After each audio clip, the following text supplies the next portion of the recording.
అండి ఇది గొర్రెపోతు బ్లడ్ అంటారు చూసారా, నల్లకూర అదనమాట.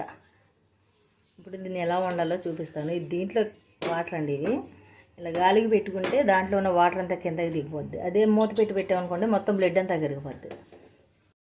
ఇప్పుడు దీన్ని కడిగేసుకుందాం మనం తీసుకుని. యోగులేదానమా నిన్ను. ఇది మామూలుగా అయితే గడ్డిలో ఉడకబెడతారండి. గడ్డిలో ఉడకబెట్టేదాన్ని నేను కూడా అంతవరకు.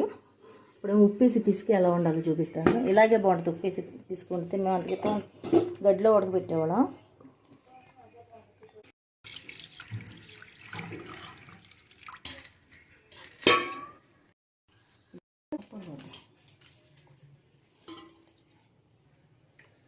ఇలా కడుగేసుకోవాలండి ఫస్ట్. చూసారు వాటర్ ఎలా వచ్చినాయి ఎరగా.